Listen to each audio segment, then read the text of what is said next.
All right. Omar, thank you for the value to provide on Humpday Hangouts. My question is, what did Bradley do to get a knowledge panel for a keyword related to his real estate business? I strengthened the entity, structured data, SEO shield, and then I ran relevant traffic to my entity, right? To my, basically to the landing page or any of my entity assets. That's all I did. 100%. I swear that is all I've done. And that you can do the same thing in pretty much any industry. If you strengthen the entity enough and then run enough relevant traffic to it, that's what, remember, and Marco can explain this way better than I can, but that's what the original RYS Drive Stack is for. It's about creating that brand association with your primary keyword. That's what we do when you buy or Drive Stacks from us, like an SEO Power Shield, for example. It's for us to create that keyword association for your primary keyword with the brand. Then if you want to theme mirror and silo your Drive Stack, then that's where like the location shield would come in, right? Because that would be for like individual locations, or you could mirror folders inside and then like, create the silo structure, mirror the silo structure that you have on your site. But the primary Drive Stack is to create that association between the brand name and the keyword. So that's step one. And then step two is relevant traffic that engages with the entity. So what does that mean? It means land on the page and then interact with the site or complete the conversion goal, which in my case for the real estate business is people either clicking the tap to call button, which is registered through Tag Manager and Google Analytics and Google conversion tracking. So Google's aware of the conversion goal being completed, or completing the property assessment worksheet, which is basically a contact form, and submitting that. And all of those things are really strong signals that will cause that brand association for the primary keyword. Marco, take over, please. Yeah, I mean, a knowledge panel is drawn from several different things.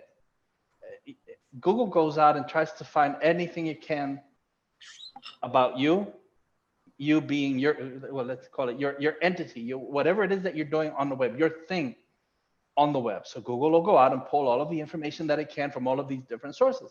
There's some that are more important than others. And getting all of this information together is also really important. Getting these mentions, which is what we do. I mean, we do it through our T1 branded, where we're in the more important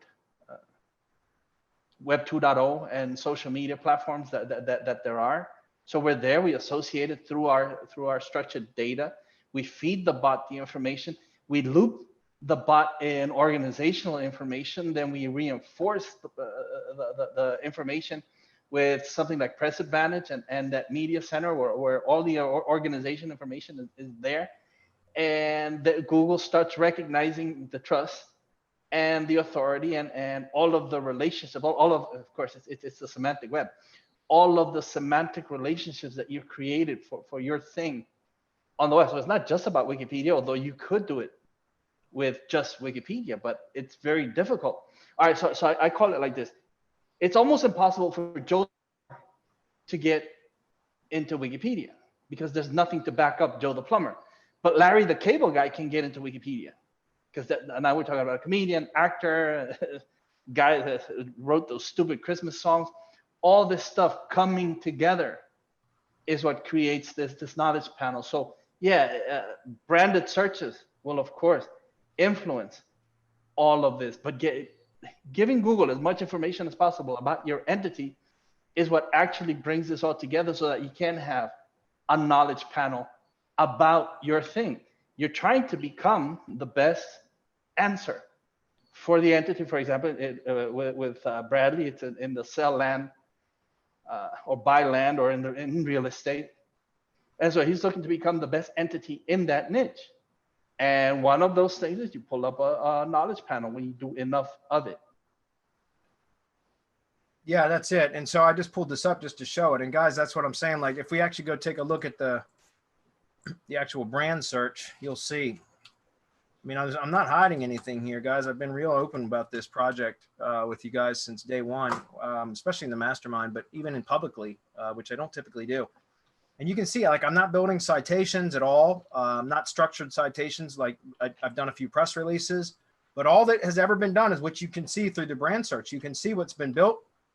And then, like I said, it's a single page landing page, but I have structured data, right, with the same as attributes, the most powerful of them, which, by the way, guys, this is something really, really powerful. If you don't already, right there, Crunchbase. One of the things because Crunchbase feeds the semantic web, like it's a semantic database, right? So my point is Crunchbase is one of the most powerful citations you can possibly have for the semantic web. So get on that Crunchbase and create a profile for your corporation or organization or whatever, and then fill it out as much as possible. And as you can see, you can put website link, your social media. You can actually scroll down and take a look at, you can add basically, like, for example, press releases down here. So you can see that this is just one. I can go, I should have a VA going in here and adding press releases as they're published, but this one's about a year old and it's still in there. So my point is, Crunchbase is one of the most powerful citations that you can possibly create. And it's going to really help. I'm not saying it's going to make a knowledge panel pop, but it's one of the things that can do that, right? That can cause that. And so that's that. And you can see how powerful it is for my entity, because with a brand search, it shows up as number 4, just below the main entity website, right? So the primary domain, Facebook, sites, the Google site, right? Which is the Drive Stack, and then the Crunchbase. So you can see how powerful that is for Google to put that in number 4 position, right? And so that's all I did. And again, if you just take a look at the page source for alphaland.realty, you can see these are the most powerful same as links for my entity, which is why I included them. And that ended up causing my knowledge panel to be associated with my primary keyword, Sell Land Fast Virginia. There's my brand name for Sell Land Fast Virginia. It's also showing in related searches. Does that make sense? So, yeah, can you do a quick brand search for Land Solutions Network? Because I think that's starting to pop up on Knowledge Panel also. It's one of the things that I need to update. boom. Look at that. Sweet. Well, Sites.google.com. Yeah, that Yep. one was strictly done, and you guys know, because I've also been very transparent about this. 2 press releases it took to pop that Knowledge Panel.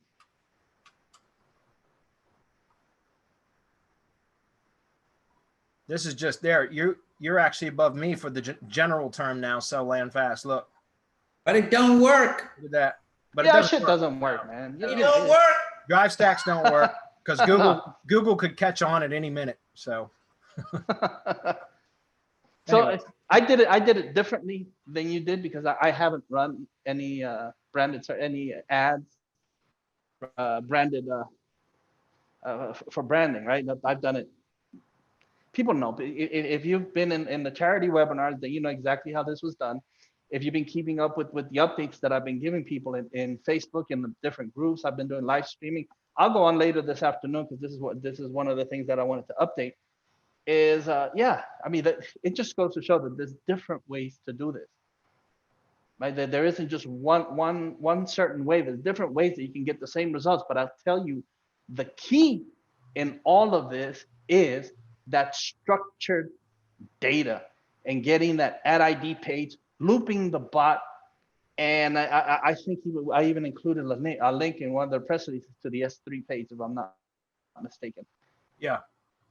Yeah, and I'm mapping my domains for the most part through Amazon, through Cloudflare, so that I use a subdomain for my primary domain for my ID page. It's not necessary, but I like to do that too. So. Yeah, I didn't do that. Mine stayed in S3, and then in the G site, when embedded in the G site. It's different ways, man. It's different ways, but they work. It's basically the same concept. It's branding.